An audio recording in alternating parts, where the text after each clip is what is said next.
Hello dear aspirants, welcome to T-SAT channel. So ఈరోజు మనం ఈ వీడియోలో క్యాలెండర్కి సంబంధించినటువంటి పార్ట్ 2 చూడబోతున్నాం. ఆల్రెడీ పార్ట్ 1లో మనం బేసిక్ ఇన్ఫర్మేషన్తో పాటు కొన్ని బ్యూటిఫుల్ కాన్సెప్ట్ నేర్చుకున్నాం. సో ఇప్పుడు దీంట్లో పార్ట్ 2 పైన ఫోకస్ చేద్దాం. ఓకే, సో ఈ పార్ట్ 2లో మనం ప్రధానంగా దేని గురించి డిస్కస్ చేయబోతున్నాము అంటే ఒక ఇయర్ని చూడగానే ఆ ఇయర్ లీప్ ఇయరా కాదా ఎలా ఐడెంటిఫై చేయాలి అనే అంశాన్ని. ఈ విషయం మీకు తెలియాలి అంటే ముందుగా దీనికి సంబంధించినటువంటి 4తో డివిజబిలిటీ రూల్, 4 చేత భాజనీయత నియమం అంటాం. ఆ ఇన్ఫర్మేషన్ మీకు కొంత ఐడియా ఉంటే then we can discuss that point. ఏదో ఒక నెంబర్ తీసుకున్నాను, ఫర్ ఎగ్జాంపుల్ లెట్స్ సే 20 అనే నెంబర్. 20 అనేటువంటి ఈ నెంబర్ 4తో ఎగ్జాక్ట్గా డివైడ్ అవుతుందా లేదా అని మనం డిస్కస్ చేస్తే మీ ఆన్సర్ ఏంటి అంటే డివైడ్ అవుతుందని చెప్తారు. ఎందుకంటే 4 5 ఎంత 20.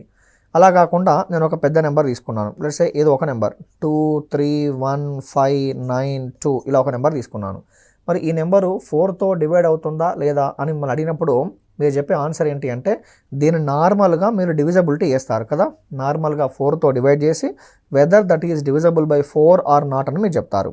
అలా కాకుండా మనకి ఈ యాప్టిట్యూడ్లో డివిజబిలిటీ రూల్స్, భాజనీయత సూత్రాలు అని చెప్పేసి ఒక బ్యూటిఫుల్ కాన్సెప్ట్ ఉంటుందండి.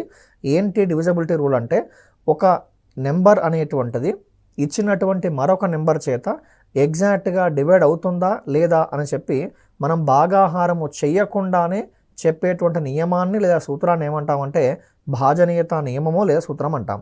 ఫర్ ఎగ్జాంపుల్ ఇప్పుడు 231 అనే నెంబర్ ఉంది.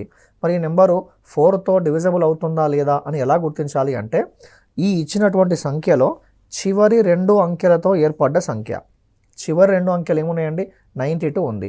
సో ఈ చివరి 2 అంకెలతో ఏర్పడ్డ సంఖ్య అనేటువంటిది 4 చేత కనుక నిశ్శేషంగా భాగింపబడితే అప్పుడు ఈ పూర్తి సంఖ్య కూడా ఏమవుతుందంటే 4 చేత నిశ్శేషంగా భాగింపబడుతుంది అంటాం. ఇప్పుడు చూడగానే అర్థమైపోతుంది కదా, 92 అనేటువంటి నెంబరు 4తో ఎగ్జాక్ట్గా డివైడ్ అవుతుందా లేదా అని కనుక మిమ్మల్ని అడిగితే మీ ఆన్సర్ ఏంటి? ఎస్, 4 చేత ఎగ్జాక్ట్గా డివైడ్ అవుతుంది. మరి చివరి 2 అంకెల చేత ఏర్పడ్డ సంఖ్య అనేటువంటిది 4తో ఎగ్జాక్ట్గా డివైడ్ అయింది కాబట్టి ఈ పూర్తి సంఖ్య కూడా ఏమవుతుందంటే 4తో ఎగ్జాక్ట్గా డివైడ్ అవుతుంది. ఇటు మీరు ఏ నెంబర్ తీసుకున్నా సరే మీరు చెప్పగలరు. లెట్స్ సే 2027 అనేటువంటి నెంబరు 4తో డివైడ్ అవుతుందా లేదా అంటే చివరి 2 అంకెలతో ఏర్పడ్డ సంఖ్య ఎంత? 27 అనేటువంటి ఈ నెంబరు మరి 4తో డివైడ్ అవుతుందా అంటే అవ్వదు. కాబట్టి ఈ పూర్తి సంఖ్య కూడా 4తో డివైడ్ అవ్వదు. లెట్స్ సే మరొక పెద్ద నెంబర్ తీసుకున్నాను, 97120 ఈ నెంబర్ తీసుకున్నాను. చివరి 2 అంకెలతో ఏర్పడ్డ సంఖ్య ఎంత? 20 అనేటువంటిది 4తో డివైడ్ అవుతుందా? అవుతుంది. కాబట్టి ఈ పూర్తి సంఖ్య కూడా ఏమవుతుంది? 4తో డివైడ్ అవుతుంది. ఓకేనా? Yes, this information is enough in order to identify whether the given number is leap year or not. ఓకేనా? సో ఈ ఇన్ఫర్మేషన్ ఆధారంగా చేసుకొని మరి ఒక సంవత్సరం అనేటువంటిది అది చూడగానే లీప్ ఇయరా కాదా మనం ఎలా చెప్పాలో నేర్చుకుందాం. ఇప్పుడు దీంట్లో కేస్ 1 కేస్ 2 అని చెప్పేసి 2 కాన్సెప్ట్స్ ఉంటాయి. ముందుగా ఏంటి అంటే కేస్ 1 డిస్కస్ చేద్దాం. ఈ కేస్ 1 దేనికి అప్లికబుల్ అంటే శతాబ్ది సంవత్సరము కాని సంవత్సరాలకి అప్లికబుల్. దేనికండి? శతాబ్ది సంవత్సరాలకు కాని సంవత్సరాలకు మాత్రమే ఇప్పుడు చెప్పేటువంటి కాన్సెప్ట్ అప్లికబుల్ అవుతుంది. నాన్ సెంచరీ ఇయర్స్కి మాత్రమే. సెంచరీ ఇయర్ అంటే ఏంటి? అది దేంతో డివైడ్ అవ్వాలి? 100తో డివైడ్ అవ్వాలి కదా. ఏదైనా ఒక సంవత్సరము అనేటువంటిది 100 చేత నిశ్శేషంగా భాగింపబడితే దాన్ని ఏమంటామంటే శతాబ్ది సంవత్సరం అంటాం. మరి ఇప్పుడు చెప్పేటువంటి ఈ పాయింట్స్ అనేటువంటివి శతాబ్ది సంవత్సరాలక లేదా కాని సంవత్సరాలక అంటే శతాబ్ది సంవత్సరాలు కాని వాటికి, నాన్ సెంచరీ ఇయర్స్కి. ఫర్ ఎగ్జాంపుల్ 106 అని ఒక నెంబర్ తీసుకున్నాం. ఈ 106 అనేటువంటి ఇయర్ అది లీప్ ఇయరా కాదా అంటే ఈ ఇయర్ అనేటువంటిది 4తో కనుక ఎగ్జాక్ట్గా డివిజబుల్ అవుతే ఇది సెంచరీ ఇయర్, 4తో కనుక డివైడ్ అవుతే అది లీప్ ఇయర్, లేదు అంటే నాన్ లీప్ ఇయర్. చెప్పండి, 106 అనే నెంబరు 4తో డివైడ్ అవుతుందా అంటే 4తో డివైడ్ అవ్వదు. కాబట్టి ఇది ఒక నాన్ లీప్ ఇయర్, అదొక సాధారణ సంవత్సరంగా మనం తీసుకుంటాం. సో ఇట్లా కొన్ని మీకు ఐడియా కోసం I'm going to add few more points. 104 మొదటి ఇయర్ ఏంటి? 104.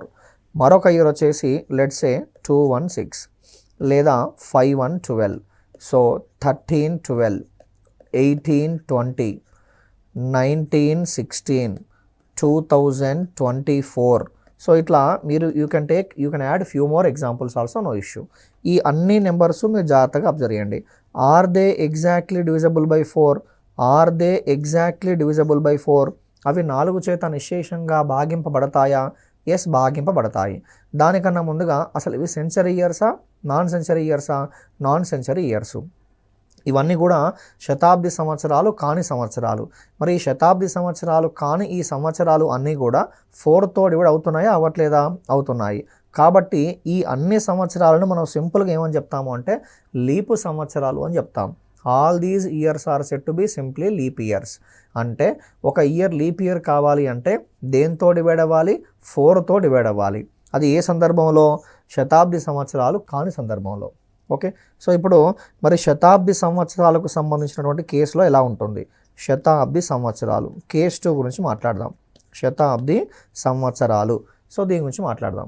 సో ఈ శతాబ్ది సంవత్సరాలకు సంబంధించి మనం ఏదైనా ఒక నెంబర్ తీసుకుంటే యూజువల్గా ముందుగా అది శతాబ్ది సంవత్సరం కావాలి అంటే దేంతో డివైడ్ అవ్వాలి? 100తో డివైడ్ అవ్వాలి.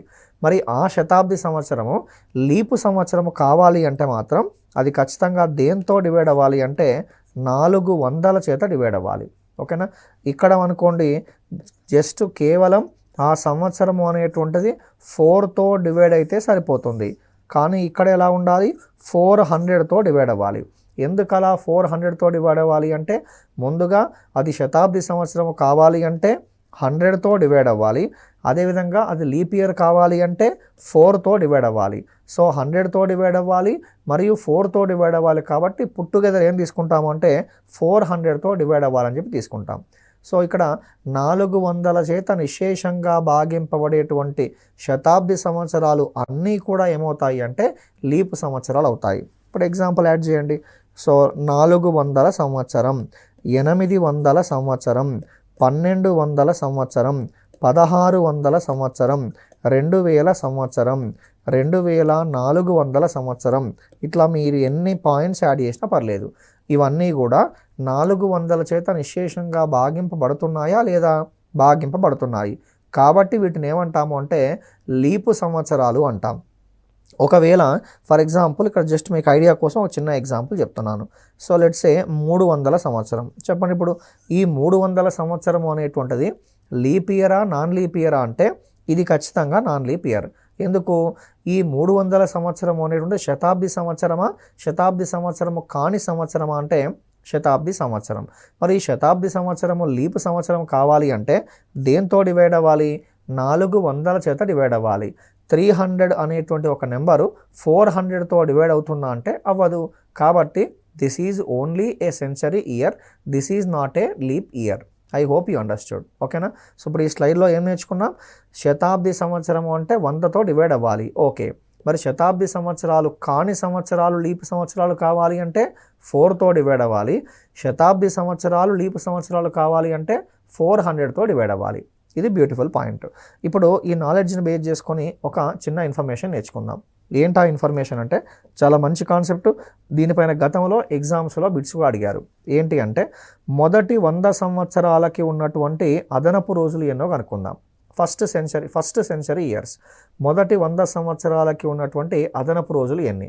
సో యూజువల్గా ఈ మొదటి 100 సంవత్సరాలకి ఉన్న అదనపు రోజులు ఎన్నో కనుగొనటకి మనం ఈ 100 సంవత్సరాలను ఏం చేస్తున్నాము అంటే 2 కేటగిరీస్గా డివైడ్ చేస్తాం. ఒకటి ఏంటంటే 99 సంవత్సరాలు, ఆ తర్వాత 100వ సంవత్సరం. ఓకేనా? ఫస్ట్ 99 ఇయర్సు, ఆ తర్వాత 100 ఇయర్సు. ఎందుకు అలా డివైడ్ చేశానంటే ఈ ఫస్ట్ 99 ఇయర్స్ ఏంటి అంటే అవన్నీ కూడా శతాబ్ది సంవత్సరాలు కాని సంవత్సరాలు. మరి ఇదేంటి? శతాబ్ది సంవత్సరం. సో కాబట్టి శతాబ్ది సంవత్సరాలు కాని సంవత్సరాలలో ఉన్నటువంటి ఆడ్ డేస్ ఎన్ని, దీంట్లో ఉన్న ఆడ్ డేస్ ఎన్నో కనుగొని ఆ విధంగా మొత్తం మీద మొదటి 100 సంవత్సరాల్లో ఉన్నటువంటి అదనపు రోజులు ఎన్నో గుర్తిద్దాం. ఇప్పుడు ఈ మొదటి 99 సంవత్సరాలలో అది ఇండైరెక్ట్గా ఎన్ని ఆడ్ డేస్ ఉన్నాయో కనుగొనాలి అంటే నేను మీకు స్టార్టింగ్లో చెప్పాను. ఏమని చెప్పాను? అదనపు రోజులు ఎన్నో డేస్ పరంగా మనం వెళ్ళినట్లయితే ఎన్ని ఆడ్ డేస్ ఉన్నాయో కనుగొనాలి అంటే దేంతో డివైడ్ చేస్తాం? 7తో డివైడ్ చేస్తాం. వారానికి ఉన్న రోజులు 7. కాబట్టి ఆ రోజులను 7తో భాగించగా వచ్చేటువంటి శేషాన్ని ఏమంటామంటే అదనపు రోజులు అంటాం. మరి ఇక్కడ 100 అనేటువంటిది రోజుల సంవత్సరాల అంటే అవి సింపుల్గా సంవత్సరాలు. మీరు 100ను 7తో డివైడ్ చేయకూడదు. 100ను 7తో డివైడ్ చేస్తే వచ్చేటువంటి అది 100ను 7తో డివైడ్ చేస్తున్నారు అంటే మీరు 100ని డేస్గా భావించారు అని అర్థం. మరి 100 డేస్ కాదు కదా, 100 ఇయర్స్ కదా. కాబట్టి చేసే విధానం ఏంటి అంటే, సో ముందుగా ఈ 100లో మనకి మొత్తం మీద ఉన్నటువంటి లీప్ ఇయర్స్ ఎన్ని, నాన్ లీప్ ఇయర్స్ అని చూద్దాం. లీప్ ఇయర్స్ ఎన్ని, నాన్ లీప్ ఇయర్స్ ఎన్ని. ఇప్పుడు 100 అనేటువంటి ఇయర్ని నేను దేంతో డివైడ్ చేస్తున్నా అంటే 4తో డివైడ్ చేస్తున్నా. 100ని 4తో ఎందుకు డివైడ్ చేస్తున్నా అంటే అసలు మొదటి 100 సంవత్సరాలలో ఎన్ని లీప్ ఇయర్స్ ఉన్నాయి, అదేవిధంగా ఎన్ని నాన్ లీప్ ఇయర్స్ ఉన్నాయో చూడబోతున్నాను. ఓకే, ఇప్పుడు 100ని 4తో డివైడ్ చేస్తే మనకి మొత్తం మీద ఏమొస్తుంది, 25 వస్తుంది. అంటే మీనింగ్ ఏంటి, మొదటి 100 సంవత్సరాలలో 25 సంవత్సరాలు అనేటువంటివి లీప్ ఇయర్స్ అని తీసుకుంటాం. కానీ ఇక్కడ చిన్న కరెక్షన్ ఏంటి అంటే, ఇప్పుడు ఈ 100వ సంవత్సరం చూడండి, 100వ సంవత్సరం అనేటువంటిది ఇది లీప్ ఇయరా నాన్ లీప్ ఇయరా అంటే ఇది 100 అనేటువంటిది 4తో డివైడ్ అవుతుంది. మరి 4తో డివైడ్ అయినంత మాత్రాన ఇది లీప్ ఇయరా అంటే కాదు. ఎందుకు కాదు అంటే 100 అనేటువంటిది సెంచరీ ఇయర్. మరి ఈ సెంచరీ ఇయర్ లీప్ ఇయర్ కావాలి అంటే దేంతో డివైడ్ అవ్వాలి, 4తో కాకుండా 400తో డివైడ్ అవ్వాలి. కాబట్టి దీంట్లో మొదటి 100 సంవత్సరాలలో ఉన్నటువంటి లీప్ ఇయర్స్ని మనం 25గా కాకుండా ఎలా తీసుకుంటాము అంటే 24గా తీసుకుంటాం. I hope you understood. ఓకేనా. సో 100 అనేటువంటి సంవత్సరం 4తో డివైడ్ అయినప్పటికీ 100 అనేటువంటి ఇయర్ని మనం లీప్ ఇయర్గా తీసుకోవడానికి వీల్లేదు. Because 100th year is not a normal year, it is century year. So century year to be the leap year it has to be divided by 400. ఆ 100 అనేటువంటిది దేంతో డివైడ్ అవ్వాలి, 400తో డివైడ్ అవ్వాలి. మరి 100 400తో డివైడ్ అవుతుందా, అవ్వదు. కాబట్టి మనకి మొత్తం మీద ఉన్నటువంటి లీప్ ఇయర్స్ 25 కాకుండా ఎన్ని ఉంటాయండి, 24 ఉంటాయి.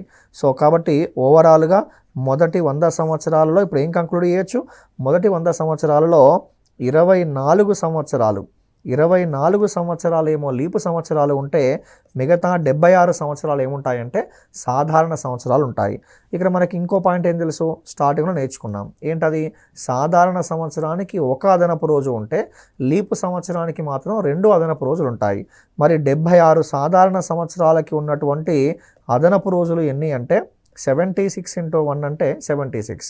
24 లీపు సంవత్సరాలకి ఉన్నటువంటి అదనపు రోజులు ఎన్ని అంటే 24 × 2 అంటే ఏం తీసుకుంటాం, 48గా తీసుకుంటాం. ఇప్పుడు ఈ 76 + 48 రెండు క్లబ్ చేయండి, మీకు అర్థమవుతుంది కదా. ఇక్కడ ఎందుకు నేను 2 తీసుకున్నాను, ఇక్కడ 2 ఎందుకు తీసుకున్నాను అంటే మొదటి 100 సంవత్సరాలలో 24 సంవత్సరాలు లీపు సంవత్సరాలు. మరి ప్రతి లీపు సంవత్సరంలో ఎన్ని అదనపు రోజులు ఉంటాయి, 2 అదనపు రోజులు ఉంటాయి. ప్రతి సాధారణ సంవత్సరంలో ఎన్ని అదనపు రోజులు ఉంటాయి, కేవలం ఒక అదనపు రోజు మాత్రమే ఉంటుంది. అందుకే 76 నార్మల్ ఇయర్స్లో 76 ఆడ్ డేస్ ఉంటే 24 లీప్ ఇయర్స్లో 48 ఆడ్ డేస్ ఉంటాయి. ఇవన్నీ కలపండి, ఇవన్నీ కనుక మనం క్లబ్ చేస్తే 4 వస్తుంది, 124 వస్తుంది. మొత్తం మీద 124 డేస్ వచ్చాయి. ఇప్పుడు ఈ 124 డేస్లోకి మారిపోయాయి కదా, ఇంతకుముందు ఇయర్స్లో ఉంటే ఎందులోకి మారిపోయాయి, డేస్లోకి మారిపోయాయి. మరి ఈ 124 డేస్లో ఉన్నటువంటి అదనపు రోజులు ఎన్నో కనుగొనాలి అంటే ఆ 124ని మనం సింపుల్గా దేంతో డివైడ్ చేస్తాం, 7తో డివైడ్ చేస్తాం. వాడు డేస్ ఇచ్చి number of odd days find చేయండి అంటే దేంతో డివైడ్ చేయాలి, 7తో డివైడ్ చేస్తాం. 7 1s are 7. సో ఇక్కడ 5 మిగిలింది, విచ్ మీన్స్ 54. 7 8s are 56 పోవట్లేదు కాబట్టి 7 7s are ఎంత, 49. దేర్ఫోర్ ఫైనల్గా what is your reminder, your reminder is equal to 5. శేషం ఎంత వచ్చింది, 5 వచ్చింది. కాబట్టి సింపుల్గా ఏం చెప్పొచ్చు మనం అంటే మొదటి 100 సంవత్సరాలలో ఉన్నటువంటి అదనపు రోజులు ఎంతకు సమానం అంటే 5కి సమానం. మొదటి 100 సంవత్సరాల్లో ఉన్న అదనపు రోజులు ఎంతకు సమానం, 5కి సమానం. సో ఈ లాజిక్ని బేస్ చేసుకొని ఇప్పుడు నేను కొన్ని పాయింట్స్ యాడ్ చేస్తా, జాగ్రత్తగా అబ్జర్వ్ చేయండి. Very beautiful concept. మొదటి 100 సంవత్సరాలలో ఉన్నటువంటి అదనపు రోజులు ఎన్ని అంటే 5 అదనపు రోజులు ఉంటాయి. కాబట్టి మొదటి సెంచరీ ఇయర్ లేదా మొదటి శతాబ్ది సంవత్సరం అనేటువంటిది యూజువల్గా దేంతోటి ఎండ్ అవుతుంది అంటే ఫ్రైడేతో ఎండ్ అవుతుంది. చాలా బ్యూటిఫుల్ పాయింట్ అండి, ఫ్రైడేతో ఎండ్ అవుతుంది. ఎలా చెప్పగలుగుతున్నాం ఫ్రైడేతో ఎండ్ అవుతుందంటే, మీకు నేను స్టార్టింగ్ ఏం చెప్పాను, 1/1/1 అంటే 1వ సంవత్సరం 1వ నెల మరియు 1వ తేదీ అనేటువంటిది ఏ వారం అని చెప్పాను, మండే అని చెప్పాను. ప్రస్తుతం ప్రపంచవ్యాప్తంగా వాడుకలో ఉన్న calendar Gregorian calendar. According to Gregorian calendar 111 was ఏమని చెప్పాం? మండే అని చెప్పాం. అంటే యూజువల్గా వీక్ అనేటువంటిది దేంతో స్టార్ట్ అవుతుంది? మండేతో స్టార్ట్ అవుతుంది. కాబట్టి మరి మండేతో స్టార్ట్ అయినప్పుడు ఆ వీక్లో వచ్చేటువంటి ఫిఫ్త్ డే ఏంటి అంటే ఫ్రైడే, అంతే కదా. మండేతో స్టార్ట్ అయింది కాబట్టి ఆ వీక్లో వచ్చేటువంటి ఫిఫ్త్ డే ఏంటి? ఫ్రైడే. చాలా బ్యూటిఫుల్ పాయింట్. ఓకే, మొదటి 100 సంవత్సరం లేదా మొదటి శతాబ్ది సంవత్సరం యొక్క చివరి రోజు ఏంటి అంటే ఫ్రైడే. ఇది ఫస్ట్ డే కాదు, last day of the first century. Is Friday.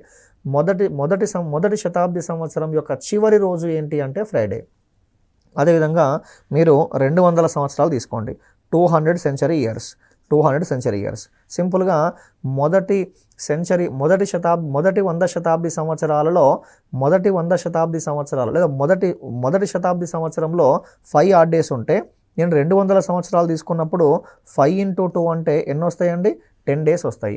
మరి ఈ 10 డేస్లో ఉన్నటువంటి ఆడ్ డేస్ ఎన్ని అంటే 3 డేస్. ఎలా చెప్పగలిగాను 3 డేస్ అని? 10ని 7తో డివైడ్ చేస్తాం. లేదా 10ని 7తో డివైడ్ చేసినప్పుడు ఎన్ని ఎక్స్ట్రా డేస్ వచ్చాయి? 3 ఎక్స్ట్రా డేస్ వచ్చాయి. కాబట్టి ఆ వీక్లో వచ్చే థర్డ్ డే ఏంటి? First day Monday, second day Tuesday, మరి థర్డ్ డే ఏంటి? వెడ్నెస్డే. సో కాబట్టి ఇక్కడ ఏం చెప్పొచ్చు అంటే రెండవ శతాబ్ది సంవత్సరం యొక్క చివరి రోజు ఏంటి అంటే బుధవారము, Wednesday. I hope you understood. అదేవిధంగా మొదటి 300 సంవత్సరాలు తీసుకోండి. మొదటి 300 సంవత్సరాలు తీసుకున్నప్పుడు సో ఇందులో ఒక శతాబ్ది సంవత్సరం తీసుకున్నప్పుడు 5 డేస్ ఉంటాయి, 5 ఆడ్ డేస్ ఉంటాయి. మరి 3 శతాబ్ది సంవత్సరాలు తీసుకున్నప్పుడు 5 × 3 ఎంత అంటే 15. మరి ఈ 15 డేస్లో ఉన్నటువంటి ఆడ్ డేస్ ఎన్ని అంటే ఓన్లీ సింపుల్గా 1 ఆడ్ డే. ఎందుకు? 15ని 7తో డివైడ్ చేసిన రిమైండర్ ఏమొచ్చింది? ఓన్లీ 1 వచ్చింది. రిమైండర్ 1 వచ్చింది కాబట్టి ఏంటి మీ ఆన్సర్? మండే, అంతే కదా. వీక్లో వచ్చే ఫస్ట్ డే ఏంటి? మండే. వీక్లో వచ్చే థర్డ్ డే ఏంటి? వెనస్డే. వీక్లో వచ్చే ఫిఫ్త్ డే ఏంటి? ఫ్రైడే. చివరగా వెరీ బ్యూటిఫుల్ కాన్సెప్ట్ 400. మరి ఇప్పుడు చెప్పండి, 400లో ఉన్నటువంటి అదనపు రోజులు ఎన్ని అంటే 400లో ఉన్న అదనపు రోజులు 0. ఎందుకు అలా 0?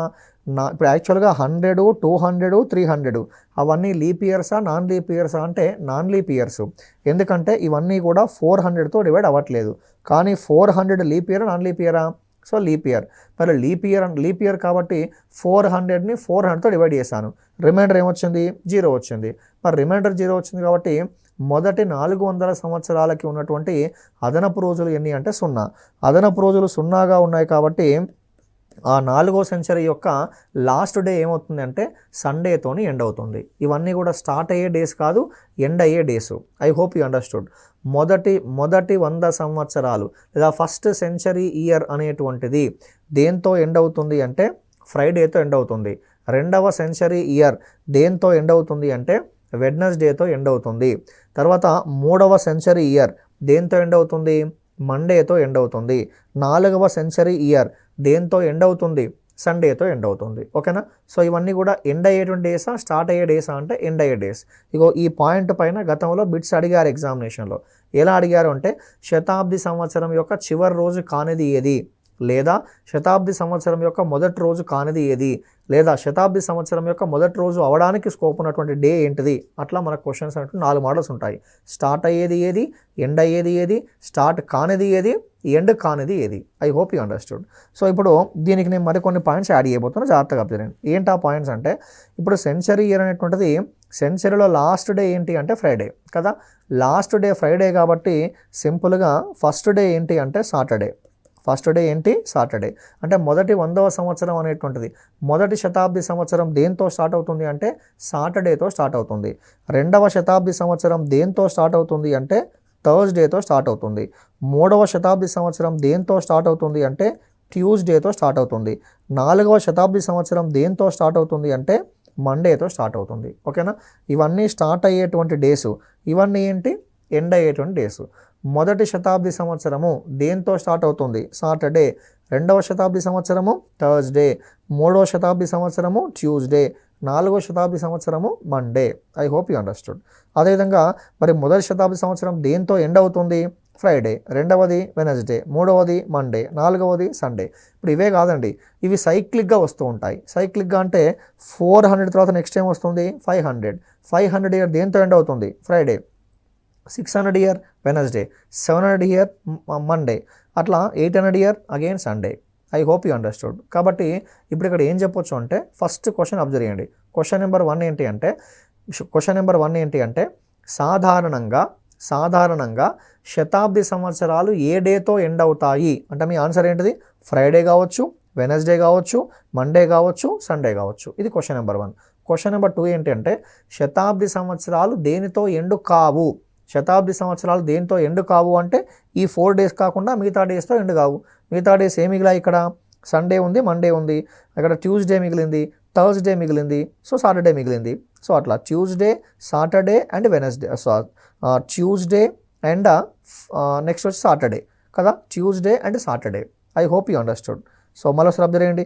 సండే ఉంది, మండే ఉంది, ఏం మిస్ అయింది? ట్యూస్డే మిస్ అయింది, వెనస్డే ఉంది, థర్స్డే మిస్ అయింది, ఫ్రైడే ఉంది, సాటర్డే మిస్ అయింది. సో కాబట్టి శతాబ్ది సంవత్సరాలు దేనితో ఎండు కావు అంటే ట్యూస్డేతో ఎండు కావు, థర్స్డేతో ఎండు కావు, సాటర్డేతో ఎండు కావు. సెకండ్ క్వశ్చన్ అయిపోయింది. థర్డ్ క్వశ్చన్ నెంబర్ 3 వచ్చేసి సాధారణంగా శతాబ్ది సంవత్సరాలు దేనితో స్టార్ట్ అవుతాయి అంటే సాటర్డేతో కానీ, థర్స్డేతో కానీ, ట్యూస్డేతో కానీ, మండేతో కానీ. ఫోర్త్ క్వశ్చన్ సాధారణంగా శతాబ్ది సంవత్సరాలు దేనితో స్టార్ట్ అవ్వవు అన్నప్పుడు సో ఇండైరెక్ట్గా ఇవి కాకుండా మిగతా డేస్ అంటే ఇప్పుడు దీంట్లో మండే ఉంది, ట్యూస్డే ఉంది, వెడ్నెస్డే లేదు, థర్స్డే ఉంది, ఫ్రైడే లేదు, సండే లేదు. సో కాబట్టి వెడ్నెస్డే, ఫ్రైడే అండ్ సండే ఈ డే తోటి ఆ శతాబ్ది సంవత్సరాలు స్టార్ట్ అవ్వవు. I hope you understood. ఓకేనా? సో స్టార్ట్ అయ్యేటువంటి డేస్ ఏంటి, స్టార్ట్ కాని డేస్ ఏంటి, ఎండ్ అయ్యే డేస్ ఏంటి, ఎండ్ కాని డేస్ ఏంటి, ఇది ఐడియా ఉండాలి. తర్వాత మరొక బ్యూటిఫుల్ పాయింట్ చూద్దాం. సో దీంట్లో వచ్చేటువంటి మరొక ఇంట్రెస్టింగ్ ఫ్యాక్టర్ ఏంటంటే సో దీంట్లో codes are going to play the key role. ఈ టాపిక్ మొత్తం మీద మనకి ఒక 6-7 డిఫరెంట్ టైప్స్ క్వశ్చన్స్ నేర్చుకోబోతున్నాం. ఆ అన్ని క్వశ్చన్స్లో ఆల్మోస్ట్ ఒక 60 to 70% of the entire topic will be based on only codes. ఈ కోడ్స్ అనేటువంటి మీకు ఎంత పర్ఫెక్ట్గా గుర్తుంటే అంత ఈజీగా మీరు ఆన్సర్ చేయగలరు. సో కాబట్టి ఆ కోడ్స్ అనేటువంటివి ఎలా ఉన్నాయో చూద్దాం ఒకసారి. సో ముందుగా ఇక్కడ సెంచరీ ఇయర్స్ వాటికి సంబంధించిన కోడ్స్ అండి. సెంచరీసు, ఆ సెంచరీకి సంబంధించినటువంటి కోడ్స్. శతాబ్ది సంవత్సరాలు, ఆ శతాబ్ది సంవత్సరాలకు సంబంధించినటువంటి కోడ్స్ అనేటువంటివి ఎలా ఉన్నాయో చూద్దాం. సో దీంట్లో 1500 సంవత్సరం, 1500 సంవత్సరం నుండి 1599 సంవత్సరం. అదేవిధంగా 1600 సంవత్సరం నుంచి 1699 సంవత్సరం, 1700 సంవత్సరం నుంచి 1799 సంవత్సరం, 1800 నుంచి 1899, సో 1900 సంవత్సరం నుంచి 1999, 2000 సంవత్సరం నుంచి 2099. ఇట్లా మీరు ఇంకా ఎలా రాసినా పర్లేదు. ఓకే, ఇంకా ఎన్ని యాడ్ చేసుకున్నా పర్లేదు. నేను ఇలా మొదలుపెట్టాను.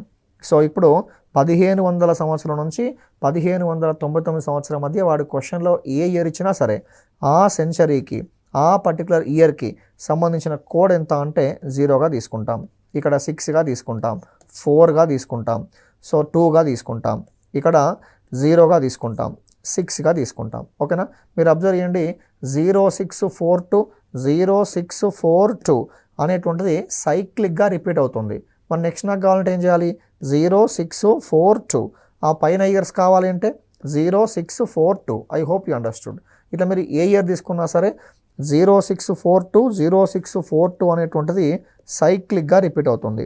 0642 అనేటువంటిది సైక్లిక్గా మనకు రిపీట్ అవుతుంది. కానీ మన ఎగ్జామినేషన్ పాయింట్ ఆఫ్ వ్యూలో, in our examination point of view, so you just focus on mainly these 3 century years. ఏంటవి?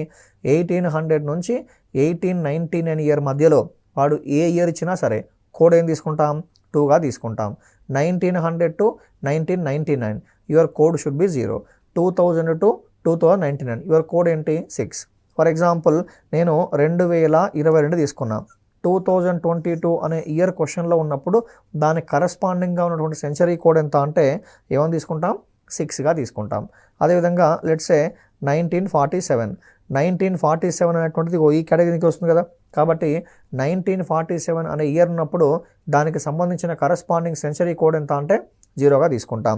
లేదా ఫర్ ఎగ్జాంపుల్ 1857కి సంబంధించిన కోడ్ ఎంత అంటే 2గా తీసుకుంటాం. సో ఇట్లా ప్రైమరీగా మీరు 0642 సైక్లిక్గా వస్తుంది. బట్ మన ఎగ్జామినేషన్ పాయింట్ ఆఫ్ వ్యూలో మెయిన్గా ఈ 3 అంశాలపైన, ఈ 3 సెంచరీస్ పైన కొంత ఎక్కువగా ఫోకస్ చేయండి. ఈ 3 సెంచరీస్ పైన ఎక్కువగా ఫోకస్ చేస్తే సరిపోతుంది. Okay, I hope you understood this information. ఇవన్నీ ఏంటి? సెంచరీసు, ఆ సెంచరీకి సంబంధించినటువంటి కరస్పాండింగ్ కోడ్సు. అలా కాకుండా సో దీంట్లోనే మనకి డేస్ ఉంటాయి, ఆ డేస్కి సంబంధించిన కరస్పాండింగ్ కోడ్స్ ఉంటాయి. డేస్ అండ్ ఆ డేస్కి సంబంధించినటువంటి కరస్పాండింగ్ కోడ్స్. ఈ కోడ్స్ మీకు ఎంత పర్ఫెక్ట్గా గుర్తుంటే మీకు అంత ఈజీగా ఆన్సర్ మీరు చేయగలరు, లేకపోతే ఇబ్బంది పడతారు. ఓకేనా? Days and codes. సో ఇక్కడ ముందుగా Saturday, I'm starting with what? Saturday. So Saturday, next Sunday, then Monday, Tuesday, Wednesday, Thursday, ఫైనల్గా Friday. Saturday, Sunday, Monday, Tuesday, Wednesday, Thursday and Friday. ఇలా ఉన్నప్పుడు సాటర్డేకి సంబంధించినటువంటి కోడ్ని మనం ఏం తీసుకుంటామంటే 0గా తీసుకుంటాం. సండేకి సంబంధించిన కోడ్ 1గా తీసుకుంటాం. మండే అంటే 2, ట్యూస్డే అంటే 3, వెడ్నెస్డే అంటే 4, థర్స్డే అంటే 5, ఫ్రైడే అంటే 6. ఓకేనా? ఈ డేస్ కోడ్స్ అనేటువంటివి, సెంచరీ కోడ్స్ అనేటువంటివి ఎక్కడ మీకు హెల్ప్ అవుతాయో నేను చెప్తాను ముందు. We are going to start the bits very soon. అక్కడ మీకు కొంత క్లారిటీ వస్తుంది. సాటర్డే అంటే ఏంటి? 0, సండే అంటే ఏంటి? 1, మండే అంటే ఏంటి? 2, Tuesday 3, Wednesday 4, Thursday 5 and Friday ఏమో తీసుకుంటాం? 6గా తీసుకుంటాం. ఈ డేస్ కోడ్స్ దీనికి సంబంధించి. ఇక చివరగా మనకు దీంట్లో మరొక అంశం అవసరం. అదేంటంటే మంత్, ఆ మంత్కి సంబంధించినటువంటి కోడ్స్. ఇక్కడ ఒక టేబుల్ ఫామ్ చేస్తున్నా, ఈ టేబుల్ పైన కొంత ఫోకస్ చేయండి. సో ఇక్కడ ఏం రాస్తున్నానంటే మంత్, ఒకవైపు ఏమో మంత్ అని రాస్తున్నాను. ఓకే, ఆ తర్వాత నెక్స్ట్ వచ్చేసి సో దీంట్లో ఉన్నటువంటి నెంబర్ ఆఫ్ డేస్, తర్వాత దాంట్లో ఉన్నటువంటి ఆడ్ డేస్, దాంట్లో ఆడ్ డేస్, తర్వాత ఈ మంత్కు సంబంధించినటువంటి కోడ్. ఓకే, ఒకవైపు ఏమో మంత్ రాశాను, డేస్ రాశాను, ఆడ్ డేస్ రాశాను, కోడ్ రాశాను. Month, okay, days, odd days, code. So మనకి ఇది లిస్ట్ అవుట్ చేద్దాం. సో ఏంటి అంటే ఇది మీకు ఆల్రెడీ తెలుసు కదా, నేను పెద్ద ఫోకస్ చేయని అవసరం లేదు. జనవరి, ఫిబ్రవరి, March, okay, April, May, June, July, August, September, October, November, ఫైనల్గా డిసెంబర్. ఓకేనా? జనవరి, ఫిబ్రవరి, మార్చ్, ఏప్రిల్, మే, జూన్, అలా చివరిదాకా డిసెంబర్ దాకా రాశాను. సో దీంట్లో ఉన్నటువంటి నెంబర్ ఆఫ్ డేస్, ఈ మనం చిన్నప్పుడు యూజువల్గా నేర్చుకుంటాం కదా. సో ఇట్లా జనవరి, ఫిబ్రవరి, March, April, May, June, July, August, September అని చెప్పి మీరు అట్లా కోడ్ గుర్తుంచుకున్నా పర్లేదు. లేదా ఈ టేబుల్ అబ్జర్వ్ చేస్తే ఒక 1-2 టైమ్స్ అబ్జర్వ్ చేస్తే చాలా ఈజీగా మీరు ఆన్సర్ చెప్పగలరు. చూడండి ఒకసారి, ఇక్కడ జనవరి అని తీసుకున్నాను. జనవరిలో ఉన్నటువంటి నెంబర్ ఆఫ్ డేస్ ఏంటంటే 31 డేస్. ఫిబ్రవరిలో 28 కానీ లేదా 29 కానీ, మార్చిలో 31 డేస్, ఏప్రిల్లో 30 డేస్, మేలో 31 డేస్, జూన్లో 30 డేస్, జూలైలో 31 డేస్, ఆగస్ట్లో 31 డేస్, సెప్టెంబర్లో 30 డేస్, అక్టోబర్లో 31 డేస్, నవంబర్లో 30 అండ్ డిసెంబర్లో చివరగా 31 డేస్. ఓకేనా? సో ఇది ఒక సీక్వెన్స్గా చూడండి, 31, 28, 29, 31, ఆ విధంగా వన్ ఆఫ్టర్ అదర్ ఆల్టర్నేట్గా వస్తుంది. మనకి ఆడ్ డేస్ రావాలి. ఆడ్ డేస్ అంటే మీనింగ్ ఏంటి? అదనపు రోజులు. ఎలా వస్తాయి అదనపు రోజులు?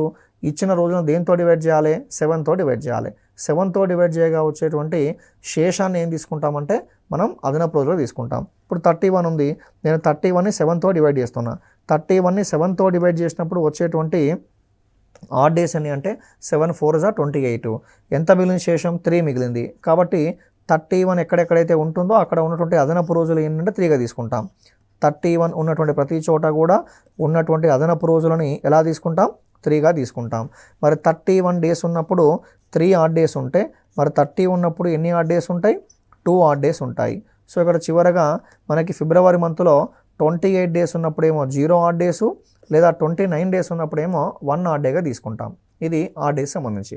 ఇదంతా బేసిక్ ఇన్ఫర్మేషనే, but this part is very very important. మనకి చివరిలో డిస్కస్ చేయబోయేటువంటి ఈ పార్ట్ అంటే చాలా ఇంపార్టెంట్. సో ఏంటి ఆ పార్ట్ అంటే దీంట్లో ఉన్నటువంటి కోడ్స్ అనేటువంటి ఇంపార్టెంట్. ఏంటి ఆ కోడ్స్ అంటే, సో యూజువల్గా 144, 036,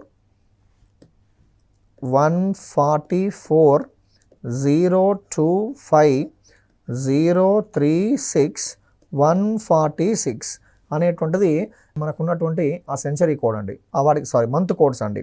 జనవరి మంత్ కోడ్ ఏంటి 1, జనవరి మంత్ కోడ్ వచ్చేసి 1, ఫిబ్రవరి మంత్ కోడ్ వచ్చేసి 4, March month code 4, April month code 0, May month code వచ్చేసి 2, జూన్ మంత్ కోడ్ వచ్చేసి 5, July month code 0, August month code 3, September month code 6, చివరగా అక్టోబర్, నవంబర్ అండ్ డిసెంబర్ వాటి codes 146.